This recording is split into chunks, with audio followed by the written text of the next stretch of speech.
The Prime lineup of boards from ASUS is targeting the budget-conscious PC builder, and the Prime B550M-K aims to be one of the better boards. It offers 4 slots of DDR4, 2 M.2 slots, and the B550 chipset supporting PCIe 4.0. Is this the motherboard that has all the ingredients for one of the best budget AM4 PCs?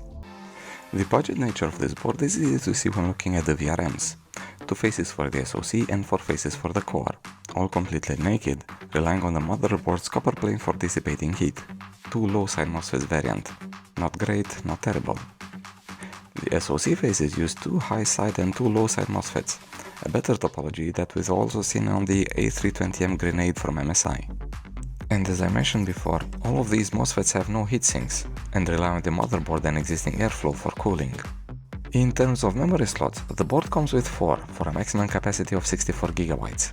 And unlike the previously reviewed B350, these ones are the variant with latches at just one end. Good job ASUS, you managed to save the price of 4 plastic clips.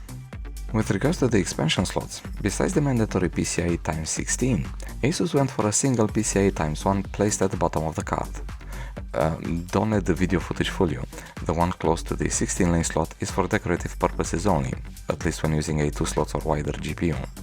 The primary M.2 slot is located above the 16 lanes PCIe slot. One can then mount NVMe drives up to 110mm in length. This one is connected straight to the CPU, so is PCIe 4.0, if your processor supports that speed. The second M.2 is located below, somewhat in between the 2 x 1 PCIe slots. The board has holes only for 40, 60 and 80mm length drives.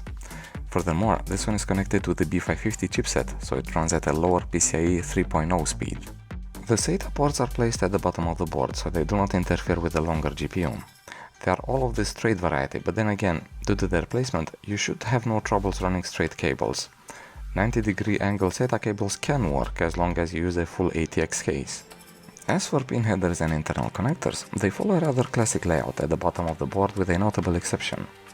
The first set of pins is related to audio, in the form of the front audio and SPDIF headers.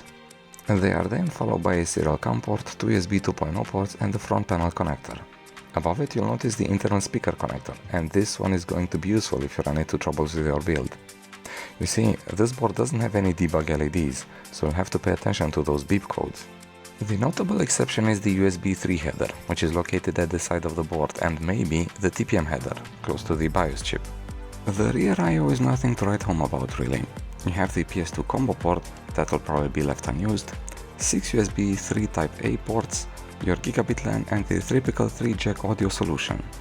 In terms of video output, ASUS opted for the 15-pin VGA-D sub-connector, a DVI-D output and, probably the most used one for the APU enthusiasts, an HDMI output connector.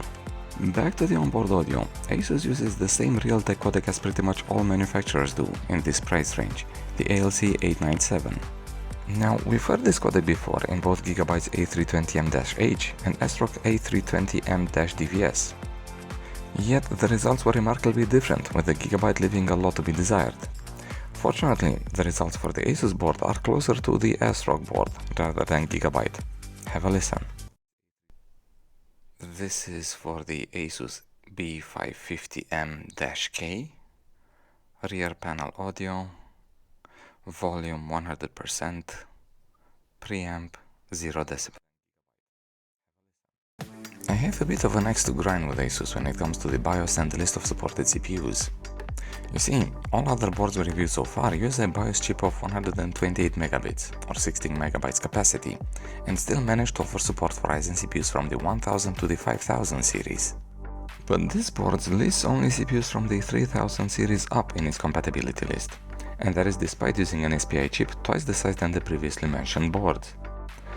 Don't know, I'd happily trade the flashy looking BIOS interface for a more modest one, if that means getting support for Ordal Ryzen CPUs.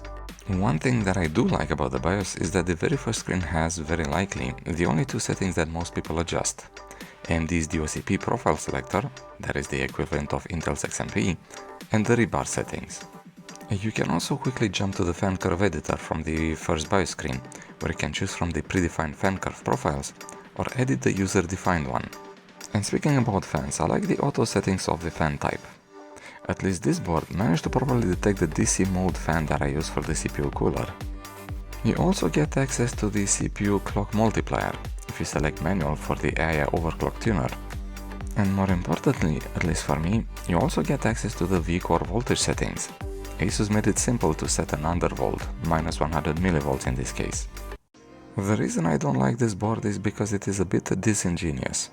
You see, this board is just as budget-oriented as the A320M-DVS from ASRock, except for the price, about 40 USD higher. And while you do get 2 M.2 slots and 2 more DIMM slots, people going for budget cards won't make much use of these. The naked VRMs will make tower coolers or AIOs a risky proposition for owners of such boards, since these types of coolers will rob the board of that precious airflow it desperately needs to cool down its MOSFETs. The B550 chipset would also have you think that you can easily put a 105 watts Ryzen 7 in it, and this could easily lead into the board throttling the CPU down, in the fortunate case, and in the MOSFETs blowing up, in the less fortunate one. I also want to be able to test CPUs older than the 3000 series, and the list of supported CPUs just doesn't cut it for me. This is basically the equivalent of a tourist trap. Checks all the boxes on paper, nice looking, but overall too expensive for what it actually can do. Anyway, enough of the Prime B550M-K. Thanks for watching, I hope you liked the video. I make no promises about the board though. See you for